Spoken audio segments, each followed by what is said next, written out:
Part 2 of 3 of the Louisiana Special School District's Board of Directors meeting, November 1st, 2022. A link to Part 3 is in the video's description. All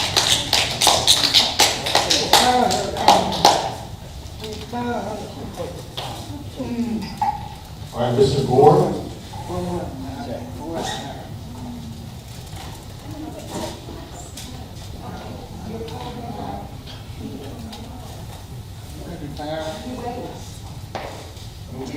We got your card here, so your card was next to my stack. I'm asking for the last one. I mean, we don't typically do that. When you're called upon, you need to come, but for this purpose,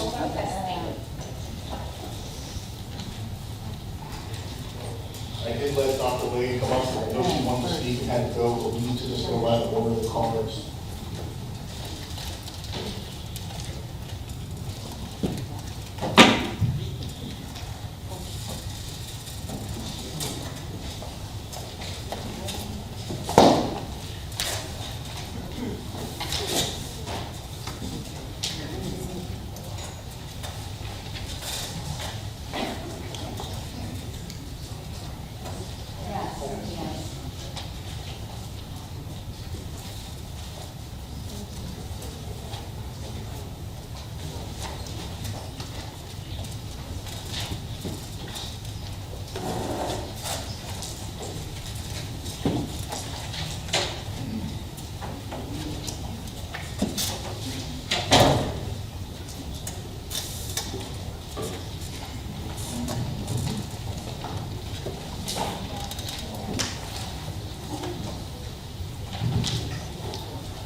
I haven't passed my material before the time started. I haven't even started. I should have the full 5 minutes.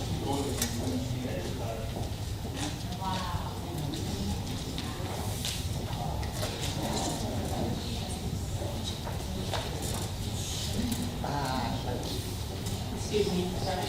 If you don't mind, give me some space to continue. Thank you. Good morning, board members and the Special School District board members. I'm sure you all have, now we have the papers that I've passed on to you. This is information that I've gathered from groups of professionals related to a way of educating you all with what's happening with the children's well-being. In the state of Louisiana, when it comes to social, emotional, and academics, now many of you, of course, are not experts on these topics. And by reading these documents, you will not suddenly become experts in one day. Expertise takes years and years, especially when it comes to the education of deaf and hard of hearing children. As Dr. Lane mentioned, in 2018, the Louisiana Department of Education demanded a review of the special school district, and this review offered recommendation, which was the gold standard. It cost taxpayers $150,000 of taxpayers' money. This report was given to the school to be followed, but now it's been thrown away and completely ignored to something completely different. But why doing so when that valuable information was supposed to be implemented to work with all the schools, the school for the deaf, the school for the blind, and other schools to provide social and emotional well-being? The staff had been interviewed, the board members, the community. There's so much information that was gathered to accomplish that. There was so much work done at the cost of $150,000 to the local taxpayers, and we completely got rid of it. That the document that I gave you all will be of assistance and will support you. Will help you understand how to run a deaf program and a blind program. It's important to understand the part that advocacy plays in there.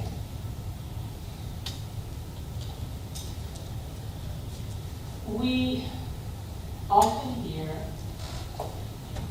that our instructors have a mindset about their children. Deaf children are not hearing children. They are not. It's a completely different mindset when it comes to educating the young mind. We have to unlearn the hearing standard and strategies to educate those children. They're not the same when we teach deaf children are taught a different way. Deaf children should be educated as according to their specific needs, and we have to give consideration to each individual need. Like Dr. Lee mentioned, over 80% are linguistically deprived. That's an important number to look at, and we need to help with that issue. And now the school administration is known to say things like, we're going to have all those children speaking. They have to use all sorts of devices, and they're going to be forced to speak. Like we're going back on the days of Abraham Graham Bell. I was forced to speak as a child. It was very difficult. It was very disturbing for me, very upsetting. And a lot of people in the community today have experienced that. Of course, you all remember it. We've been told that we have to speak to be successful.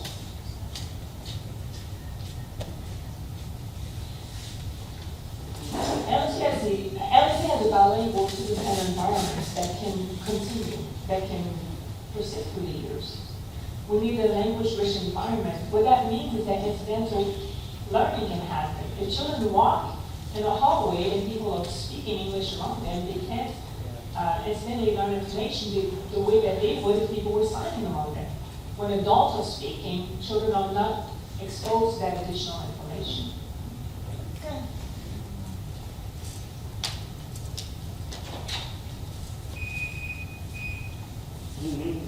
Thank you for the assurance.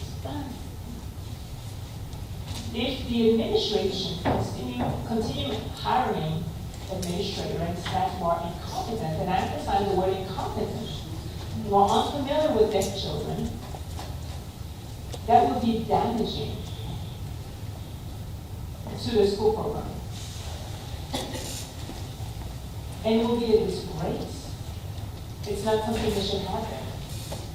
The Louisiana Association for the Deaf now demands the immediate termination of our current acting superintendent and the current CEO, Ms. Catherine Grenier and Ms. Vanessa Harris Edwards.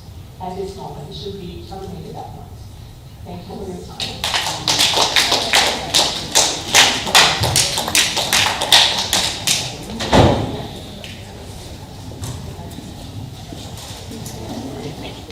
Okay, for the purposes of this meeting, we want to make sure that we're getting on track and that we're ensuring, thank you, Mr. Gore, for your comments, but we want to make sure that we're getting on track and we're ensuring that we're following the orderly process. I'm going to reiterate, what I don't want to do is stop a lot of people here because I know that there's a lot of feeling, and a lot of comments that that people want to say. But again, I have to reiterate, if you're not adding additional recommendations to the board or discussing the recommendations that have been presented, and if you are not, discussing the grievance process that we've had in place, please reserve your comments for another item. I get that a lot of people have prepared comments today. Please think long and hard about where your prepared comments actually fit.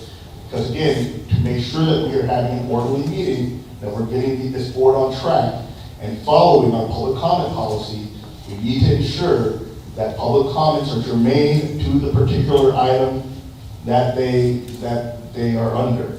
If we're just going to speak about it, what your prepared statements under any other item, that's not going to be allowable. And again, I know this is the first time we've had this public comment policy written down, but we really want to enforce it and make sure that everybody gets a fair opportunity to speak about the items for which they have prepared comments and under the correct placement.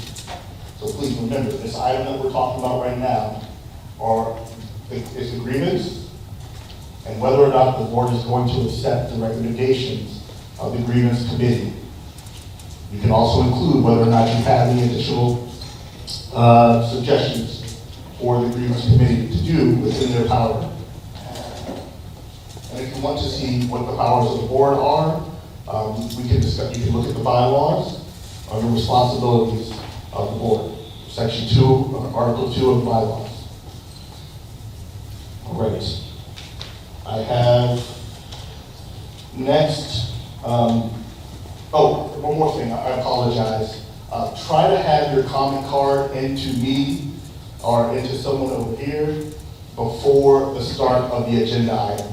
I know that we didn't announce that beforehand, but try to have each comment card, if you want to speak on an item, into the board prior to the start of the agenda item, so we know how many people are speaking. All right, we have Dustin Coutre. I apologize if I'm not saying that correctly.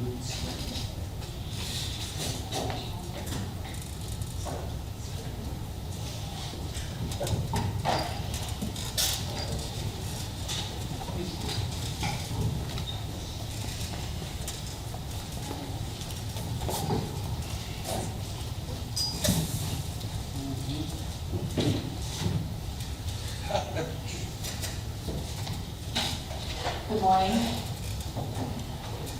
My name is Dustin Coutre. I'm an LSD alumni.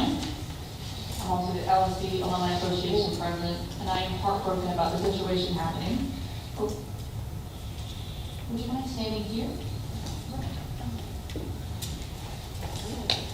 Should I start over? Would you like me to repeat that? Okay. So again, my name is Dustin Coutre. I am the LSD Alumni Association Vice President, and I am very heartbroken and concerned about what is happening in this school. I am hoping that the board is able to make the right decision for our schools, for LSD, SSD, and LSDBI. I'm going to keep it short and sweet. Thank you to both. Thank you to all, but both must go.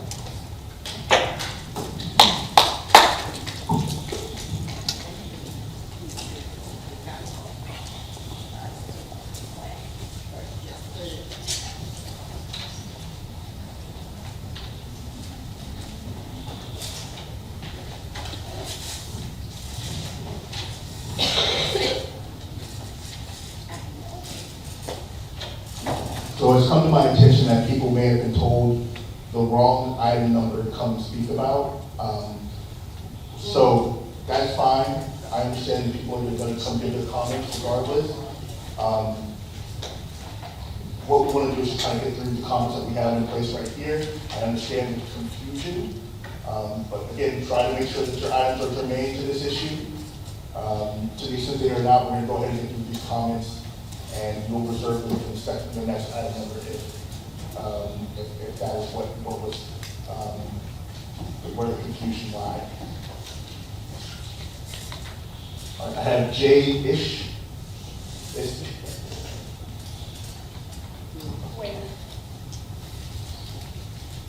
Rosalind Watson.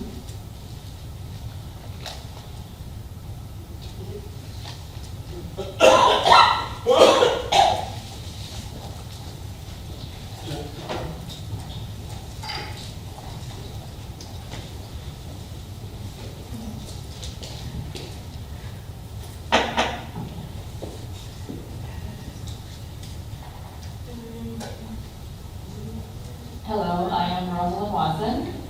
This is my sign name. I was here 45 years ago. I came from an oral school. I didn't know any sign language. I did live in the dorm, which is right over there. I'm gonna walk back in time for me. Some of you may know me. I know. This one used to interpret for me. And I've been wanting to become an art teacher for several years now. And many things have diverted me and blocked me from doing so. I actually recently graduated from Gallaudet in 2019.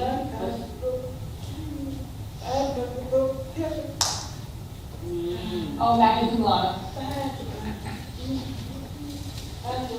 With an average of 3.7 GPA in just 3.5 years. So the Gallaudet professor in the art department had offered me a position there, but of course it requires a master's degree to do so.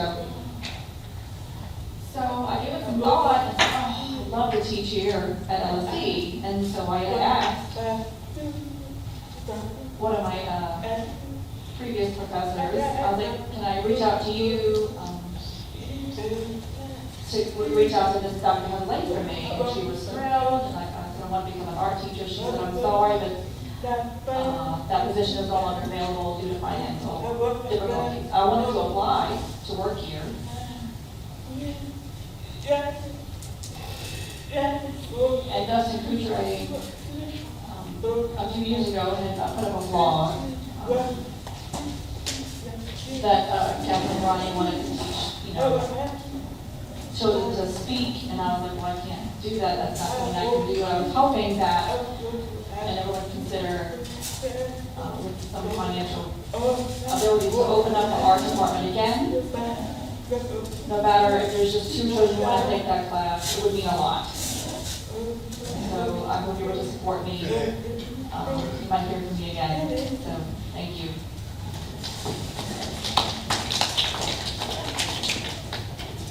Okay, thank you very much.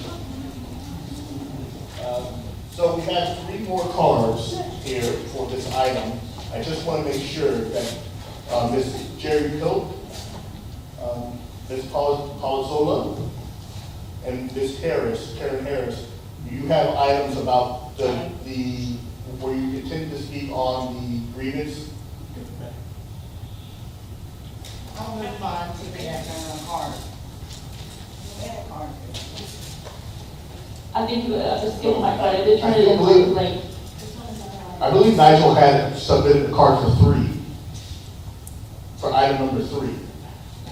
I actually had one for 5 as well. I did not see that. This card has it.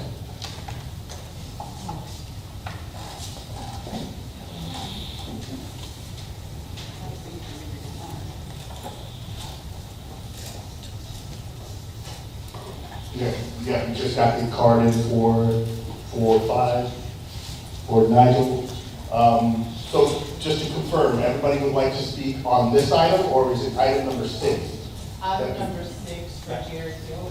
5. 5?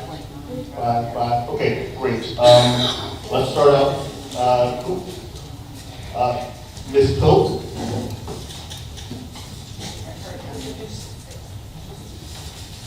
It's Harris. Oh, we have Harris too, we also have Ms. Pilt. That's me. That's you, so you're. As long as I get to. And then, so Ms. Harris, you go ahead and come up for number 5.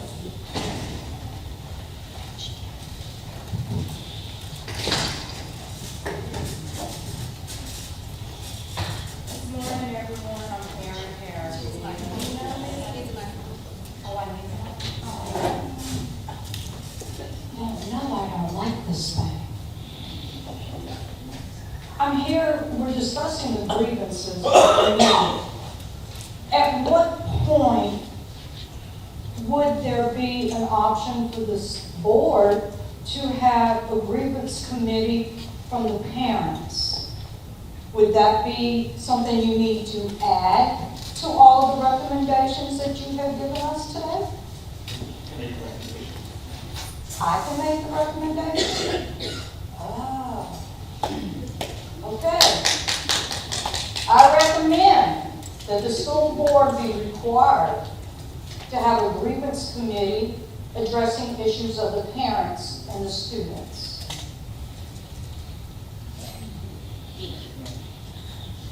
Anybody?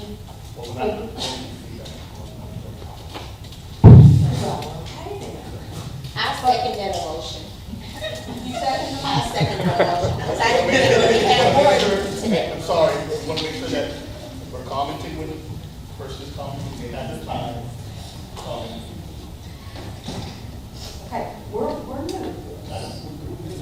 So, being y'all have this grievance committee for staff, you need to have one for the parents. We are the most important people that you should be talking to. They're our children. They're not SSD's children. They're ours. They're yours. You need to talk to us. You need to allow us to question you on things that are presented to us here on these meetings every quarter. Actually, there's some things that I needed to ask about in the report, but evidently that's not allowed, and I don't understand why we aren't allowed to make a comment on something that's not being voted on if we need clarification of a report that was presented to us. So I recommend that the parents be allowed to question the reports that are given, and not just comment and walk away. Let us help improve this disaster that has become SSD.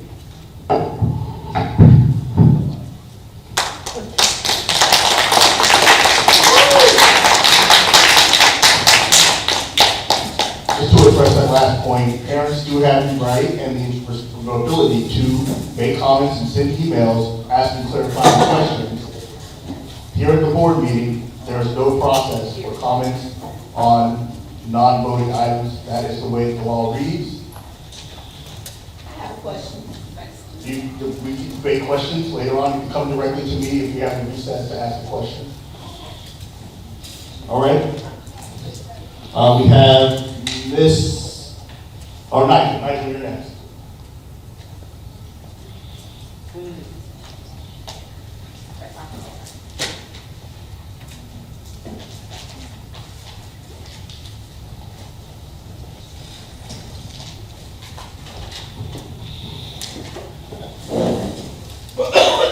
First of all, let me introduce myself. I am Nigel. I'm here in a black shirt. Hope everyone can see me all right. Before I begin my comment, I would like to ask about the policy. So when we make a comment, can we have a question during the comment, or no, we're not allowed to have any feedback at all? No feedback? Okay, I'll leave the question open then. So I have noticed back on July 25th, when I came to the meeting, they discussed an executive session about the termination of Mr. Garrett. And Chaz Griffin.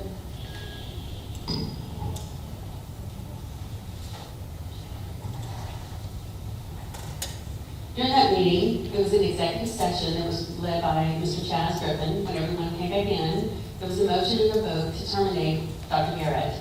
So I came to make a public comment and ask, where's the report from the committee?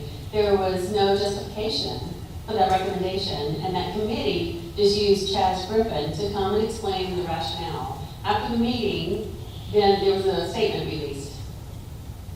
Then in February at the meeting, one who came up and was talking about the bylaws, and it just seemed like in that meeting, that was the first time that you were seeing the bylaws, and you were reading it at the same time. So one person who wanted to make an amendment to the bylaws, it was then approved at that same meeting. So then the bylaws were led by Chaz Griffin. And then now, with the grievance procedure, and who is doing the most talking is Chaz Griffin. So I was just wondering, what is the committee process? And what is your process in working with him about the grievances? Because we don't have a grievance policy that's set up, and so it just seemed like a rush job. But looking at the process now, I appreciate it.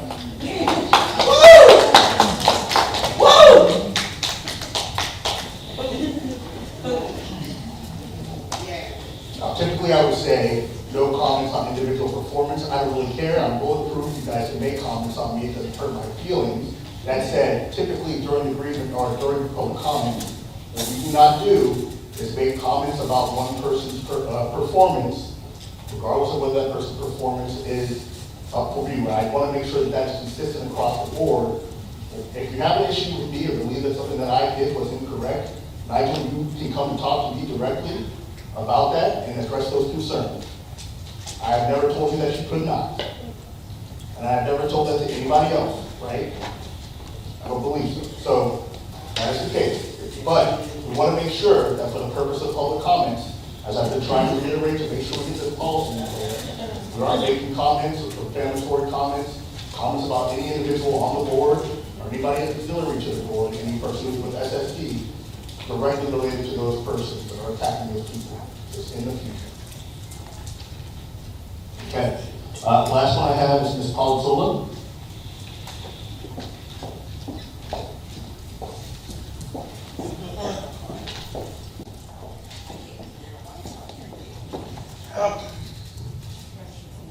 Hello, my name is Bambi Palazzolo. I'm the Executive Director for the Governor's Office of Disability Affairs. I'm a white female in my 40s with long brown hair and a brown dress. To the board, I know that You were relatively recently appointed by the governor, and thank you for your service. I too serve on many boards and commissions, and I realize your commitment. And this board really requires much more commitment than probably typically other boards or commissions. 6.5 years ago, whenever I started in this position, almost 7 years ago, I had people from the deaf community who reached out to me. I did not understand deaf culture at all. It was actually kind of in opposition to my advocacy before that, which was for my son who has autism, and where I pushed for inclusion of him in the typical world. But what I did was listen, and it was really important that I understood the culture and understood the importance, and that is what's your job as SSD board members. That is your job, I believe. And I realize that many of you, as I did not, have that experience, but it's important that you listen. The deaf community, in regards to the Louisiana School for the Deaf, have the most interest. It's authentic. It's about the well-being, the future of their children, of their family, of their community. I know what it's like to advocate for the education of a child. I know that feeling of your chest feels like you can't breathe because you feel like people aren't hearing the needs. And these people need to be heard. So I implore the school board to listen to the community. I also want to talk about the policies and procedures. I heard Mr. Griffin say that there were some policies that were from before this board was established. So therefore you couldn't hear some grievances because they weren't in compliance. And there's just a lot of problems with the policies. I understand that. You guys are new as a board, and so you're just going to work to improve that and have really good policies.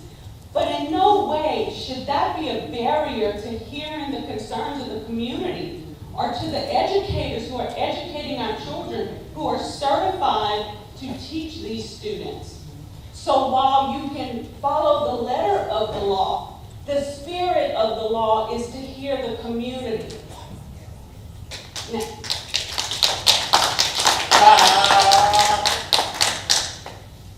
the deaf culture is at stake. This school is the center of this community. There is so much that can be done. The recommendations from the 2018 report, that I heard it was $150,000 for that report. You guys as a board need to really study that and ensure that those recommendations are implemented. In regards to this meeting, and one of the reasons I'm speaking on this item, because I feel like I need to speak at this point so that, to be a voice for the public, to be a voice for you. While earlier it was said that you couldn't ask questions of the people who were commenting, or other type of procedural type mechanisms that you put in place. You guys decide that. You put in place if you want to be a barrier from hearing from the public or not. And I encourage you to listen to them. And I've heard many times over the past couple of weeks from people in leadership roles for the district to say, well, let's talk about it later. Let's talk about it by ourselves. You should talk about it in public. You're serving the public. Let the public speak. And so I appreciate your time. I appreciate your service on behalf of the governor. We appreciate your service to these children, who is really important to the governor. Children with disabilities and exceptionalities are really important. And so we appreciate your service and appreciate all that you do and will do in the future. Thank you.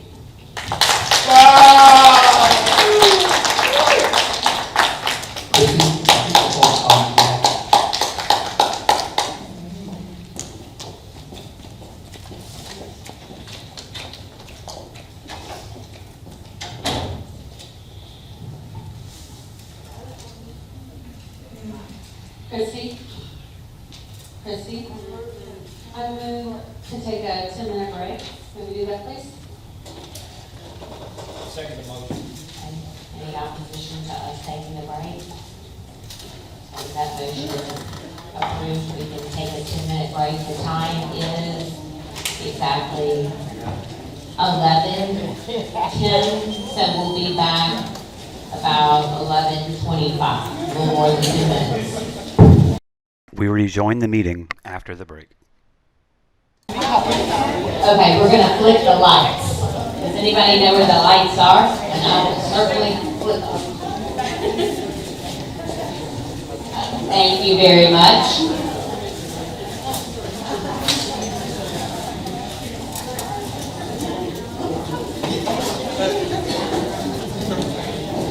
Yes, if everybody would just take a seat, we're gonna go back to the agenda.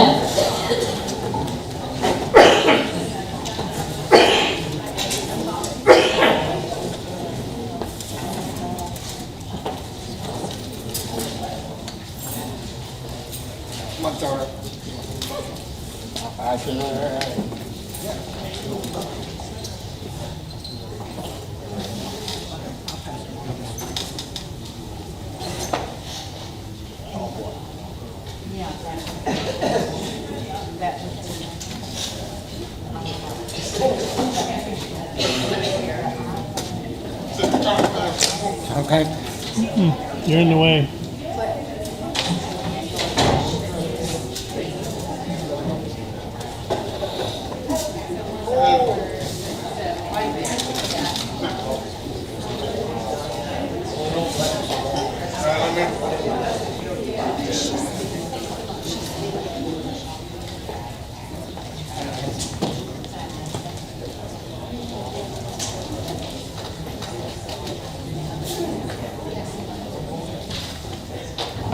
Okay, we're gonna go ahead and move on. We are on agenda item 5, review and approval of the grievance committee recommendations.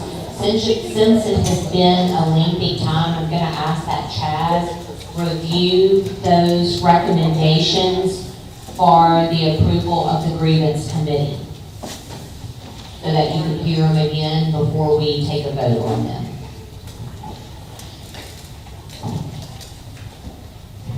Chaz, will you review the approval or the grievance committee recommendations with everyone so that we can refresh our memories?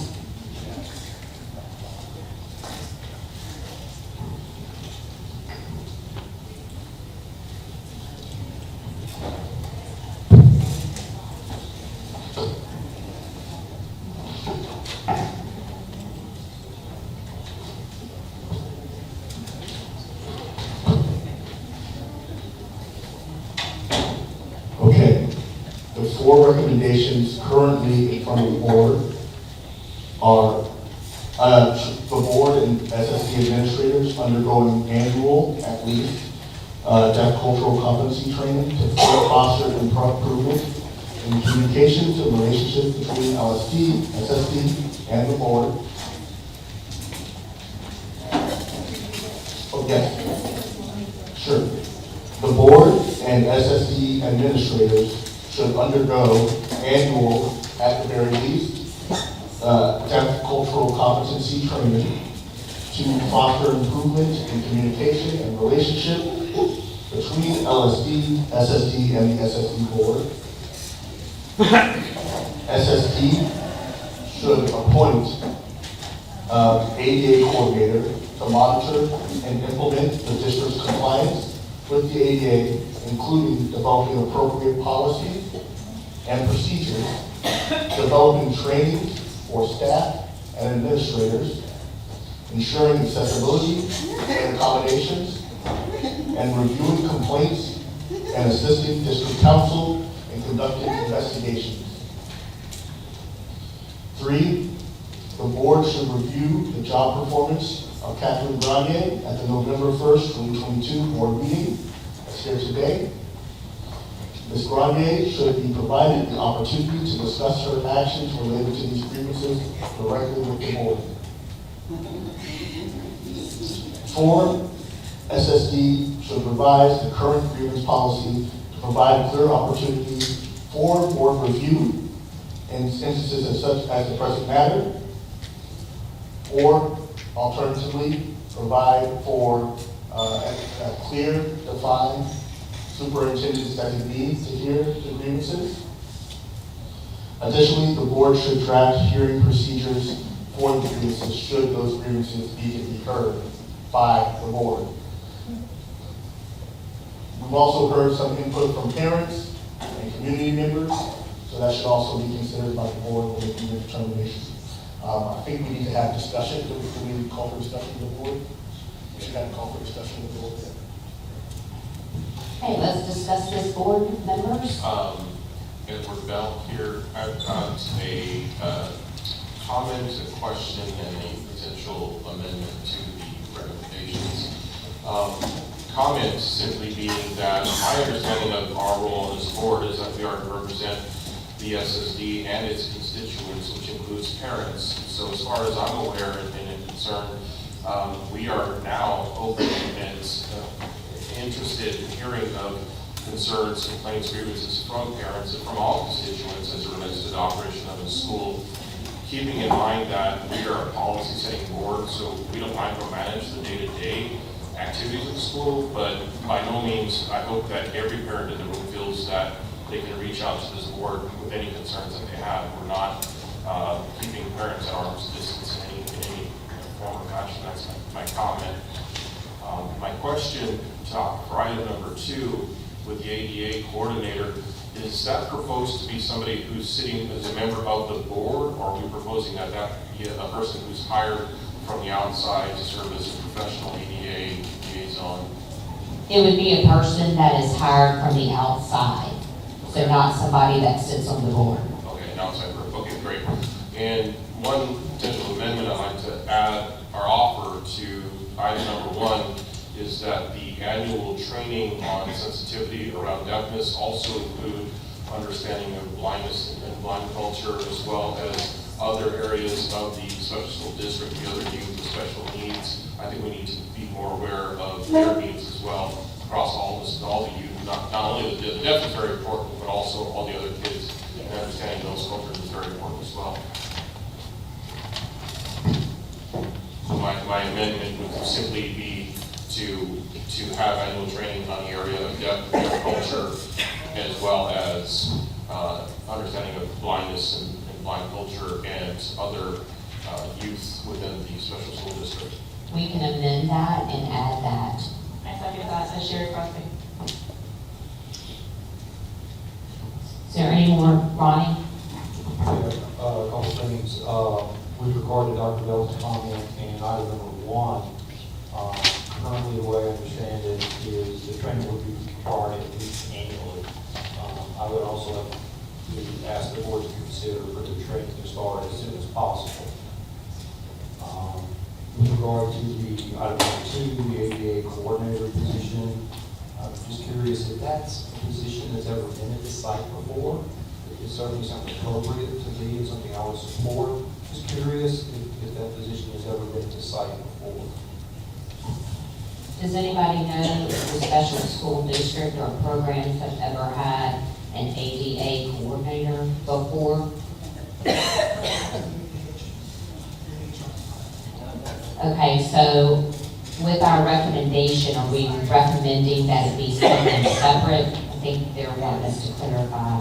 Yes, I'm trying to understand, would this be like a full-time position, we're asking for another FTE, or would this be a contractor? How is it actually you're asking the board to approve? To me, there's a difference between asking the board to approve another FTE relative to a contractor. So is this a full-time position that requires somebody to be on site during regular business hours, or is this a consulting type position that we're considering?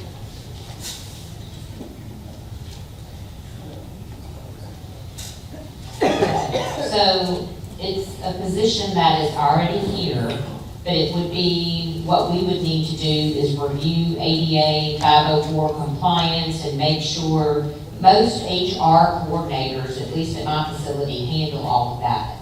So to make sure that the HR coordinator on this campus that serves SSD and SSP that's part of their job description. and they understand the full capacity in which that position needs to be administered. Okay, so what I understand is that you're not asking the board to hire or create, hire a new individual, what you're asking to do for SSD to expand the role of an existing employee. I think at this point, we need to expand that role, but at another point, we may need to revisit the capacity, and it may be more than what the HR coordinator can take on. So I'd just like to be clear about what we're asking the board to approve. I think at this point, we're just asking to expand the capacity for the current HR director to take on ADA and 504, So this is, and to review policies. so this is, and we're not to, again, muddy the water, but with Ronnie saying here, would that be one or more individuals on this board who would take on the role of sort of serving as that liaison with the HR person? So when, for example, when there's a grievance that comes up and there's a question about whether or not the ADA has been followed, it's the responsibility of somebody on the board to make direct contact with the HR/ADA coordinator to investigate whether or not the ADA rules have been followed within that grievance process. I think he's handling that. We can't hear.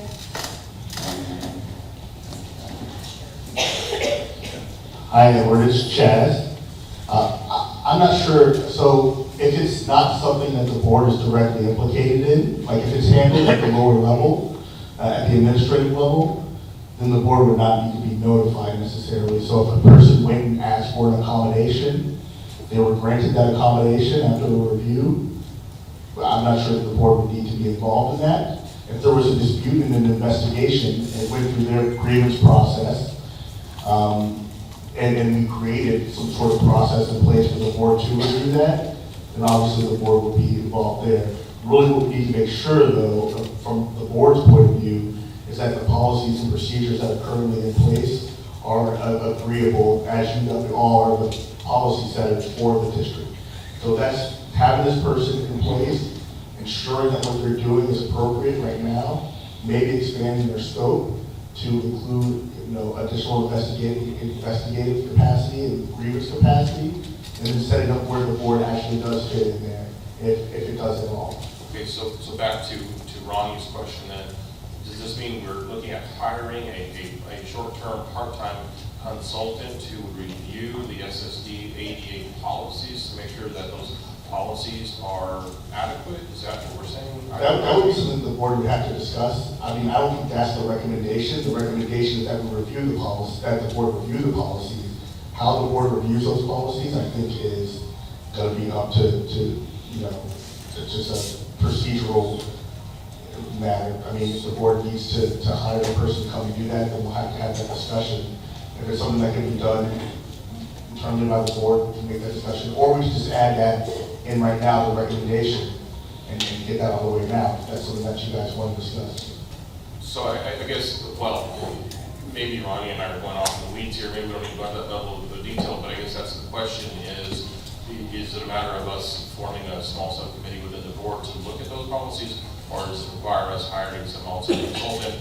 Or is item number 2 simply to accept the concept that as a board we will take up the review of the ADA policies in some form or fashion? I think that's what the committee was looking at, was that is just a recommendation for the board to do it, the specifics of how it's done. Okay, so we We don't can need work to- out, I mean, we can certainly work out later and communicate with the district in doing that, but I think that was just the general recommendation.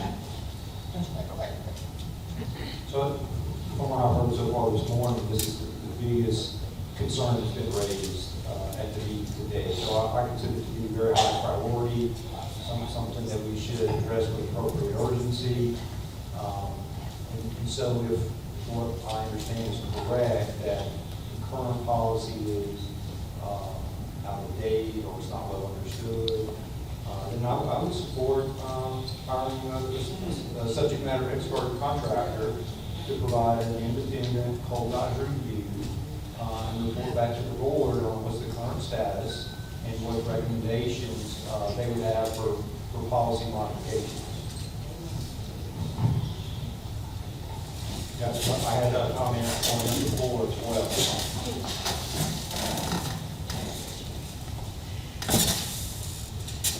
With regard to comment number 4, potential adjustments to the grievance policy, I personally fully support the concept that we want to give parents an opportunity to provide input, to provide feedback and so forth, and we should have a formal process to do that. So I would ask the board to consider adding to item number 4 a formal process for parent feedback. Thank you.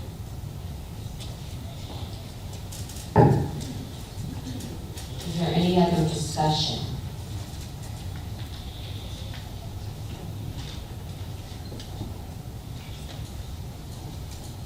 Maybe we need to repeat the amendment that's on the floor for clarification for board vote. That would include Dr. Bell's comments on any of the others that would be raised for consideration. Okay, we are on agenda item. Oh, I have a question for you.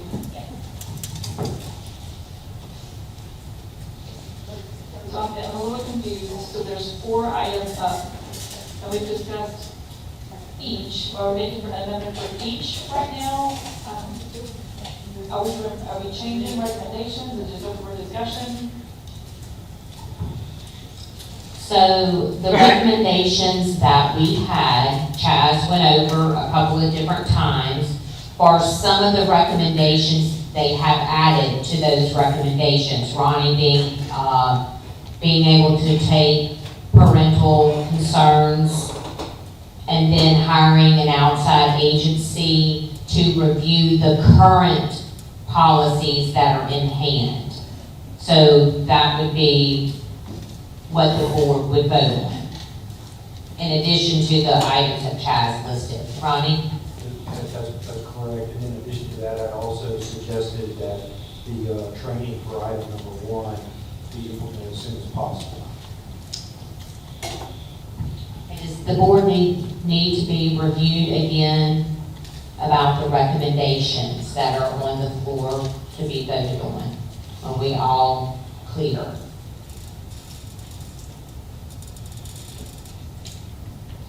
Kenny, do you have a question? Yeah, can we review them and also the amendments, just to clarify before we vote? Yes, we can. I'm going to ask Chaz to review them and then to add to it what we have just discussed, putting that in there as well. Okay. I will read the recommendations with the added amendments. So, first, the board and SSD administrators should undergo annual training in the areas of deaf cultural competency, blindness and blind culture, and any other disabilities impacting students at the SSD, to foster improvement in communication between, I guess we'll say now, those individual schools, SSP programs, SSD, and the SSD board. And it should happen as soon as possible. That training should occur as soon as possible. Number 2, SSD should appoint a ADA coordinator to monitor and implement the district's compliance with the ADA, including developing appropriate policies and procedures, developing trainings for staff and administrators, ensuring accessibility and accommodation, and reviewing complaints and assisting district council in conducting investigations. So to the extent that that person already exists, the SSD board will review the policies in place and make sure that those policies are appropriate and ensure that they're out there for appropriate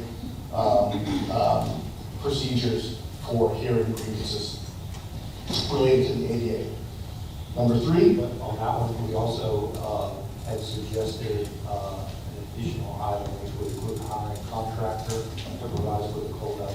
But, in order to review the policies, the board, SSD board may hire a contractor to help review the policies and ensure that they are compliant.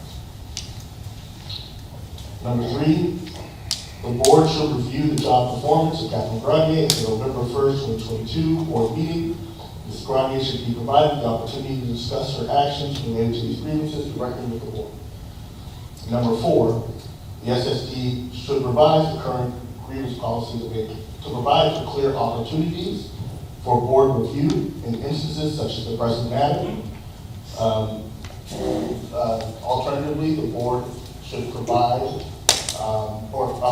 alternatively, the SSD should provide a clear definition for who the superintendent's designee will be to hear grievances that go above level 2. Additionally, the board should draft hearing procedures for grievances should the board need to hear those grievances.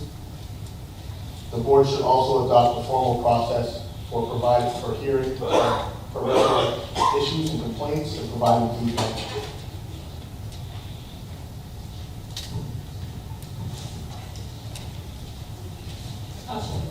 Chaz, before you go. What information, I need to know what is going on with Dr. Lane's grievance. Has it been dismissed? Like, what happens before we vote on this recommendation? Well, technically, Dr. Lane, because she's terminated from the district, based upon the grievance procedure that's currently in place, that grievance is closed, but we still want to make sure to hear the grievance and to provide recommendations on it, even though under the policy itself it's closed. Oh. So the grievance is closed, which means And it's just, we technically don't have any, like, there's no. there's nothing to go further on. It is closed since the termination, but because of the nature of the grievance, we wanted to be able to provide some recommendations since it was open. So as of this, these are our recommendations for the grievance that was open prior to her termination. And so as of this, that's the next step, is we offer these recommendations. And then, So my question is, did you speak to Ms. Catherine about the grievance process as well? Because it doesn't seem that it's fair that you didn't speak to Dr. Lane about it. we received significant documents and documentation from Dr. Lane, written documentation. I believe it was over 40 plus pages of information from Dr. Lane that the board had reviewed, 40 plus. What about Ms. Ranier? Ms. Ranier, the board had received a letter in response to some of those, or the grievance committee received a letter in response to some of the allegations from Ms. Ranier, which led to the recommendations. And of course, we're going to hear from Ms. Ranier coming up soon in executive session regarding her performance related items. So I don't think it's fair that we should hear Ms. Ranier's grievances or response to her, to that grievance, without listening to Dr. Lane's. Again, we received over 40 pages of documents from Dr. Lane that explicit detail her issues. I mean, I don't know, there's 40 plus pages of written documentation. So they did hear her complaint, like she was heard from. Sherry, what we inherited from the past policy is the current policy that we're using. Legally, we have to use the policy that's in place, and based on what's happened here is we're asking this board to make a recommendation to change the current policy to hear grievances. So the way that the grievance was heard with the committee is that there really is no legal action that we can take other than to follow the current policy that is in place. So the recommendations, the 5 recommendations that we have. And again, prior to making a recommendation, we were hearing both parties with the same method, right? So hold on. So the former policy from 2013, if we're following that, that violates the timeline. Again, the formal policy also doesn't have board review. So, I mean, you want to pick and choose? Well, we're like, we were trying to offer as much of a, review as possible for these issues, but the policy is not set up to hear things through the board as it's currently set, right? So we had to set a grievance committee, get it in place, set people for that grievance committee, ensure that we were following appropriate policies, and make sure that everybody was on the same page. So there's no way we could do it within the timeline, given the things that were in front of us for us to do. And again, it doesn't even force board review. It would have been closed out before. So we're trying to give an opportunity to hear this, at least in some way, shape, or form. Oh, but the timeline says 10 to 15 days after it was filed, the grievance was filed. You're supposed to meet with that person to file the grievance, and that never happened. So how is that fair to Dr. Wade?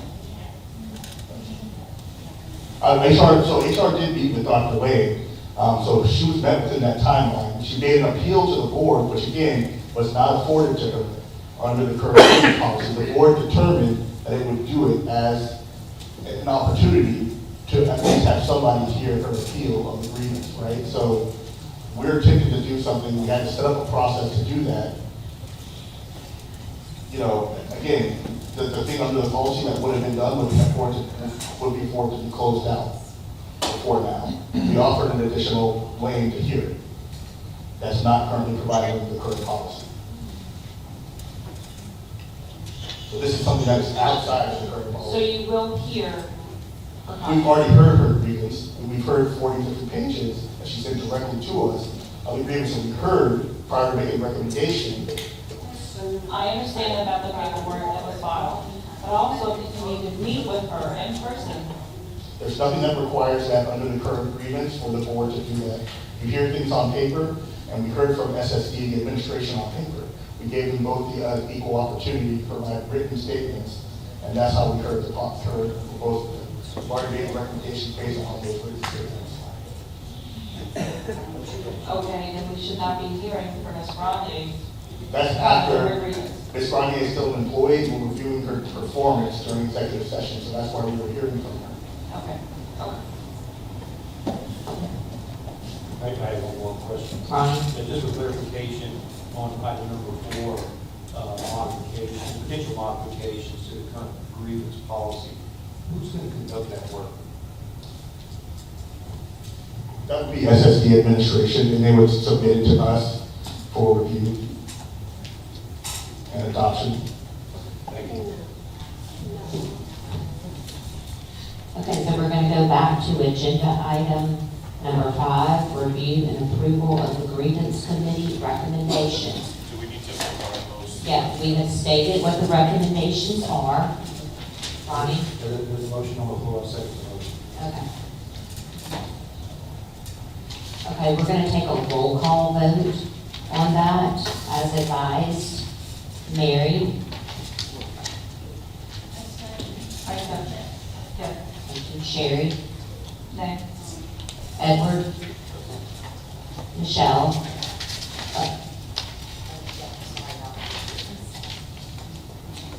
Okay, I have Michelle. Ashley. Alicia, I'm sorry. Bonnie. Yes. Kenny. Yes. David. Audra. And then Maria. Yes.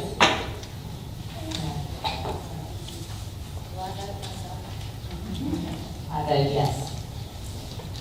Okay, so there's one opposed, the rest in favor. Motion. The motion carries. Thank you. Okay, with that, we are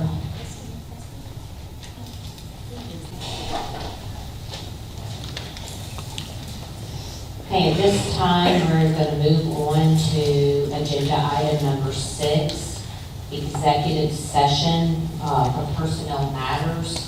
Christie, Yes. we gotta go back to number 2, we never finished 2. Oh, yeah, thank you very much. Okay, we'll go back to number 2 before we go to executive session. Number 2 was approval of the August 9th, 2022 meeting minutes after a request for you to get a hard copy. Do we have an approval for those minutes? Kenny? Do we have a second? Ronnie? Does anybody have any opposition to that? Motion carries that those minutes are approved. Okay, with that, executive session for personnel matters. Yes. So, when we go into executive session, we really can't predict how long that's gonna be, but we are gonna do our lunch and executive session all at the same time.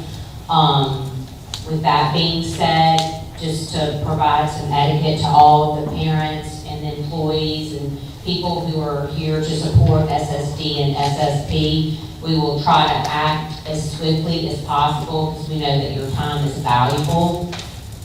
And we just want you to be aware that we can't predict how long that we will be in there, but we will definitely keep all of you in favor so that we don't exceed a long period of time. We just can't give you a time.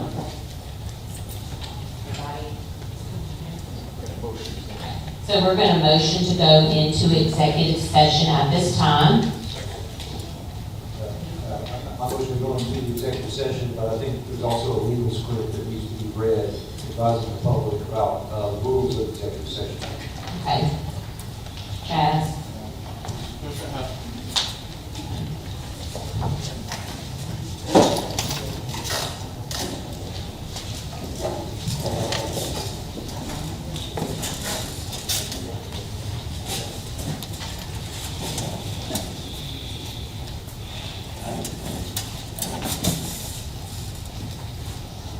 Okay, so pursuant to Louisiana Revised Section 42, the board is going to be entering or seeking to enter executive session to discuss the professional competence of Catherine Grenier as allowable under the exceptions. Ms. Grenier has waived her right to a public discussion of such as allowable under the law. So the board will be going into executive session to discuss such, and we'll return from this executive session. And if there needs to be any votes to be had, they will add the agenda item and allow for public comment on whatever that issue may be that may be going on.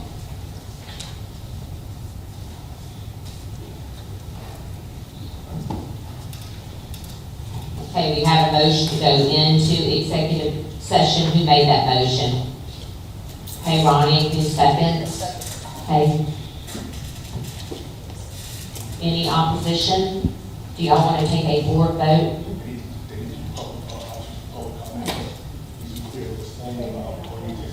Okay.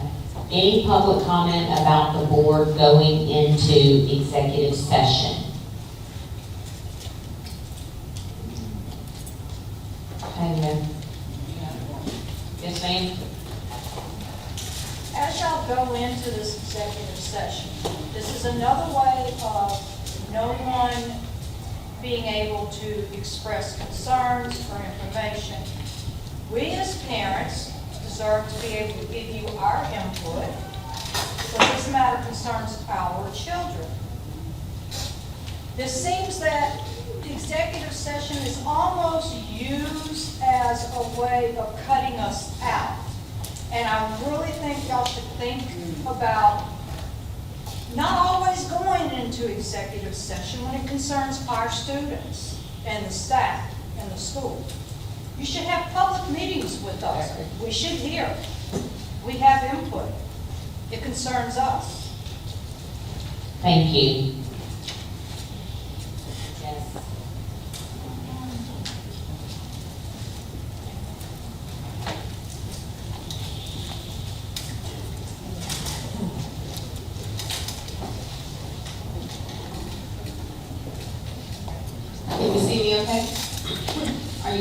My name is Nigel, I'm Nigel again. I would like to ask, if you could repeat what Ronnie said about needing legal counsel. I just need to hear that again.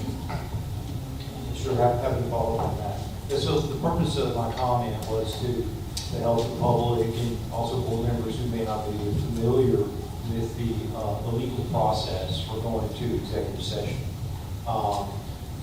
The discussion in executive session is reviewing confidential material. There's no intentional effort to keep anything from the public, but it is a personnel review, and that is standard at where I work as a member of the Board of Elementary and Secondary Education. Whenever the annual performance review of the State Superintendent of Education is conducted in executive session. And so this is following that format, it's consistent. Okay, thank you. My question for the public comment is? And just additionally, to add to that, to emphasize Mr. Griffin's comment, there is no vote taken in executive session. It's not a decision-making process that is where a vote is taken in executive session. Any vote would be taken after executive session in public view. And any time there is a vote taken in the public is entitled to comment at that time.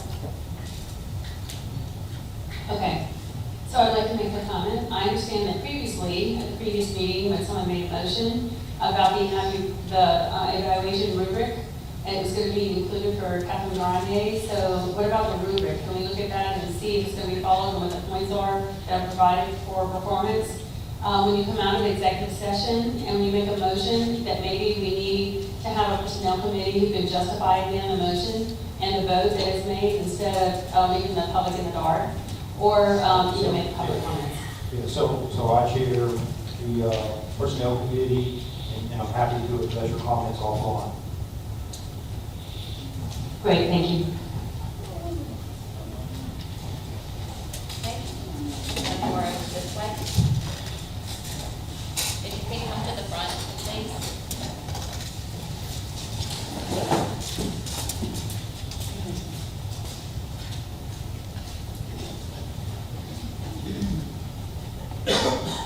Hello, everyone. My name is Norma Zarang. Oh, I see that. So again, my name is Norma Zarang, and I am here as a parent of an LSD alumni for 2018. I did want to clarify that you're going into executive session, and then once you come back, there'll be public comment, but I thought it should be the other way around, having public comment first, which then can apply to your executive session discussion. It might give you some more information to discuss. I think our comments need to be voiced for number 6, and how, so I wanted to make sure and clarify how that works. And this is my first time coming to a meeting, so I wanted to verify that. Yeah, sure, Chris, can I comment on that? Sure. Yeah, sure. So again, if there's a vote taken, following executive session, the public will be given every opportunity to comment. And then the board But if you're- can, so again, it would be before the board takes a vote, right? That the public comment will be heard. The board at that time will have an opportunity to consider the public comment before taking the vote. So I don't understand a situation where public comment would not be considered prior to the vote. No, so my opinion was that the public comment should be before you going into executive session, to give you more time to think and be able to weigh better your decision, whatever room you go into, and make those discussions. So I appreciate that, and I thank you for that feedback. I would just add that whenever the board comes out of executive session, there will be additional opportunity for the board to discuss and comment based on any public comment at that time. I just thought it should be the other way around, but, okay, thank you. Thank you. Is there any other public comment? Okay, we've had a motion to go into executive session, a second, have public comment. We're going to take a roll call vote to go into executive session. Mary, Yes. Sherry, Yes. Edward, Michelle, Yes. Alicia, Yes. Ronnie, Yes. Kenny, Yes. Maria, Yes. okay, and I vote yes as well. So at this time, like we said, we will keep in mind the people who are in attendance of the meeting, and we will try to act swiftly but thoroughly, and we can't really predict, but just know that we're going to do the best we can to respect your valuable time. Okay, with that being said, we'll head to executive session. Thank you. This is the end of Part 2. A link to Part 3 is in the video's description.